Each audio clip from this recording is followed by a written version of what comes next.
सिद्धार्थ गौतम के बचपन की करामाती दुनिया में कदम रखें, जहां मासूम हंसी और आश्चर्य की प्यास सर्वोच्च शासन करती है।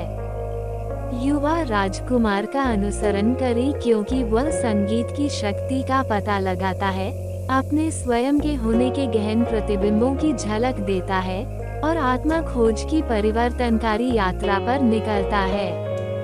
सिद्धार्थ के असाधारण सार के रूप में ज्ञान, प्रेम और ज्ञान की गहराई को प्रकट करें और मानवता के पाठ्यक्रम को आकार दें। एक आत्मा की कालातीत कहानी से प्रेरित होने के लिए तैयार हो जाए जो सभी के लिए प्रेरणा का स्रोत बनना चाहती है। सिद्धार्थ गौतम की मस्ती भरी जीवन यात्रा। जीवन का सफर अपने आप में अनुभवों और उत्कृष्टताओं से भरा होता है। इसी अद्वितीय सफर में एक ऐसा अद्वितीय नाम आता है, सिद्धार्थ गौतम। इस नाम के पीछे छिपी हुई कथा ही है जो विश्व को बुद्ध के नाम से पुकारती है। ये कथा उनकी बाल्यावस्था की है, जहां एक छोटे से बच्चे की आंखों में मासूमियत और हृदय में भावुकता सजी हुई थी। सिद्धार्थ का जन्म हुआ था कपिलवस्तु नगरी में, जहां प्रकृति का निर्माण एक स्वर्ग से भी आकर्षक और सुंदर मंदिर की भांति था। उनके माता पिता राजकुमार शुद्धोधन और महारानी माया ने इनकी प्रतीक्षा बहुत की थी, जैसे कि एक राजकुमार की होनी चाहिए। उनका जन्मदिन एक विशेष दिन था, जो पूरे राजमहल में धूमधाम से मनाया गया।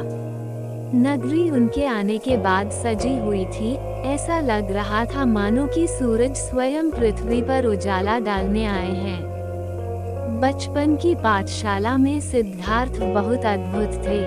उनकी मस्तियों की खेल खेल में नगर के लोग खो जाते थे। वे हर समय नए खेल और अवांछित सवालों के लिए उत्सुक रहते थे।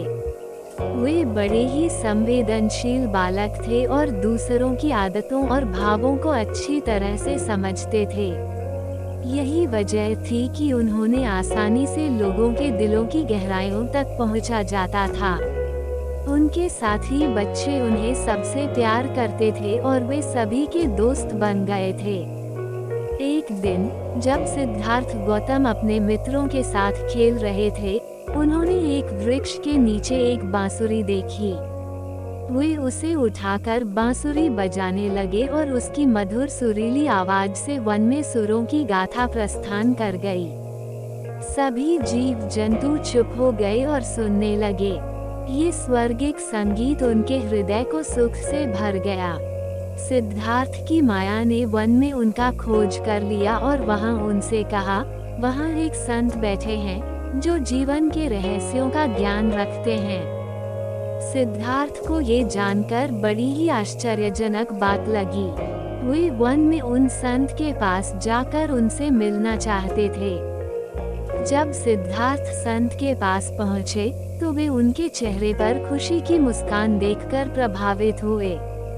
संत ने सिद्धार्थ को देखते ही उन्हें गोद में ले लिया और उनकी बालों को हाथों में लिया। उन्होंने सिद्धार्थ के साथ अपनी आवाज में कहा, बच्चा, तुम बहुत खास हो। तुम्हारी आत्मा में अतुल्य ज्ञान का संचार होता है। सिद्धार्थ को ये बात समझ में नहीं आई, लेकिन उन्होंने अपने हाथ में एक कांच की छड़ी देखी और उसे पूछा, संत जी, ये कांच की छड़ी किस लिए है? संत ने उनके हाथ में उस छड़ी को दे दिया और कहा, बच्चा, इस छड़ी से तुम बड़े होते हो और इसे देखकर तुम्हें अपने भीतर का सब कुछ दिखता होगा। सिद्धार्थ उस छड़ी को लेकर बाहर आए और उसे देखने लगे। वे देखने लगे कि उनके अंदर उमड़ रहे थे जीवन के अनेक रहस्य। उन्होंने देखा कि दैख और सुख, प्रेम और अप्रेम, जीवन और मृत्यु, सब कुछ एक नजर में मौजूद था। उन्हें आत्मा की गहराइयों तक पहुंचने की प्रथम अनुभूति हुई। इस घटना के बाद से सिद्धार्थ के मन में अनुभवों की एक भावना उठी। वे अपनी जीवन यात्रा के लिए तैयार थे। उन्होंने अपने दोस्तों को अलविदा कह दिया और घर से दूर निकल पड़े।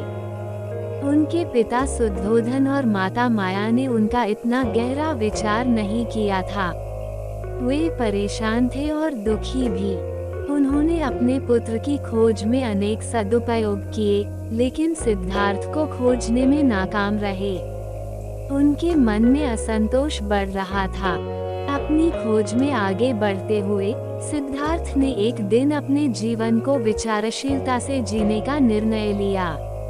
उन्होंने एक संत के पास जाने का निर्णय लिया था, जहां उन्हें मानसिक शांति और आत्मज्ञान मिल सकता था। बाल्यावस्था की इस अद्भुत कहानी में सिद्धार्थ का भावुक हृदय और उत्कृष्टता का ज्ञान सामान्यता से अलग था। उनकी खोज, संगीत की मधुर सुरीली आवाज और छड़ी के द्वारा अद्वितीय अनुभव उनके आंतरिक विकास की शुरुआत थी। वे जीवन के रहस्यों की खोज में आगे बढ़ते हुए अपने पथ पर चले, जो बाद में समस्त मानवता के लिए प्रेरणा का स्रोत बना। दोस्तों, ये कहानी आपको कैसी लगी? हमें कमेंट बॉक्स में जरूर लिखें। धन्यवाद।